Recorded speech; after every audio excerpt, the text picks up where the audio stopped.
the scenes of the NBA, transforming how professional athletes prepare for life beyond the game. As the Director of Basketball Advancement for the Toronto Raptors, she leads the design and execution for player-focused programs that develop life skills, career readiness, and personal identity beyond the court. Her work ensures that when the final buzzer sounds, players are equipped to win life and not just in sport. With a PhD in educational administration and background as an NCAA athlete, educator, and career strategist, Dr. Carmon-Johnson brings a unique, culturally responsive approach to athlete development.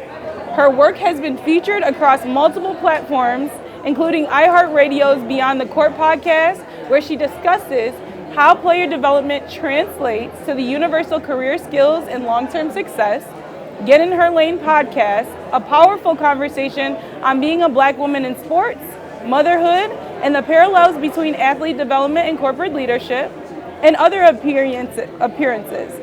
A dynamic speaker, wife, mother of two, Dr. Carmon-Johnson blends strategy and soul. Whether she's mentoring rookies, guiding veterans, her message still remains. The ball is only going to bounce for so long. Who are you when it stops?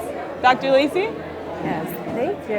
How are you? How are you feeling? I'm good. It's been an awesome experience. Love being here.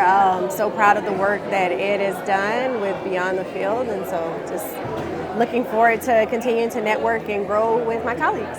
I love that. So my first question is, you spoke a lot about the attention on holistic approach and health and wellness. And as women, right, we focus more on that. But when you're in a player-facing role and you're around a lot of men, Black men at that sometimes, how are you working to see the gaps and fill the gaps in the industry?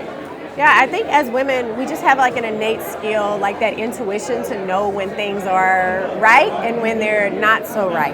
And being able to identify that, being able to communicate that to the right parties, to be able to do those check-ins and those follow-ups, I think is like super important in the work that we do. And it's all about, I think, just the communication and like being able to like move forward with that. I'm super big on being able to be vulnerable and transparent with my athletes and letting them know, like, you know, it's okay to not be okay. We don't always have to be perfect for everyone, and we live in a high performance world. Yes. So the expectation is that you need to be at your best, and being at your best is not just between the 94 foot, on the court, 94 feet on the court. It's all facets of it, because what happens off the court very much so affects what's on the court. I love that. So from basketball to boardrooms, your curriculum specifically that you're developing touches so many people. So how do you go about customizing that development per player and per organization? Yeah, and I think that's the key, is the customization. So many people think that it's a program in a box.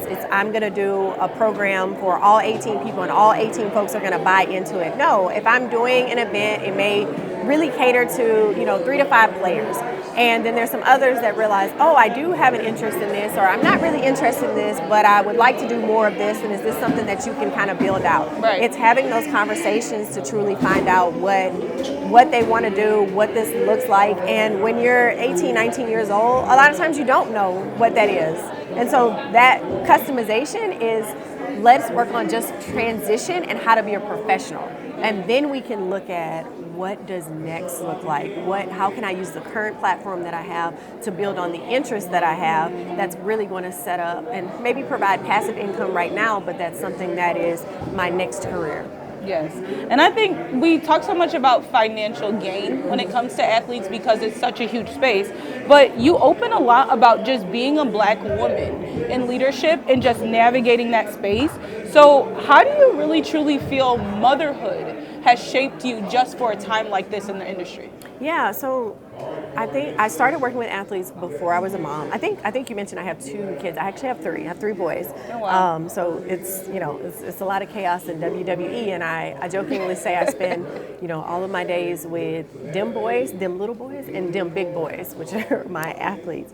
But the motherhood component, it's taught me how to give a lot of grace to my players as they're growing and figuring out, what's happening in this big old new expansive world that has completely shifted from what they were in college to now, like, you're a professional and you have a lot more at risk for you. But also working with my athletes has showed me how to be present for my own sons, because I do spend a lot of time with my athletes, but the main thing is the main thing for me, and my main thing is my first ministry, it's my children. I love that. So, last question. What does beyond the field mean to you? It means just what it is. Life exists beyond whatever playing surface that you are in. And that playing surface is not just sports. It really could be corporate. It could be whatever that work that you're doing. We all have skill sets. We're all really great. That's why we do the jobs that we do. But it's about who you are and how you can be built beyond that. It's if you had to describe yourself without your title, without your role, can you do it? And that's what beyond the field is. So, from Toronto to Kansas City, thank you so much for gracing us with your beautiful presence. This is Dr. Lacee. Thank you. Thank you.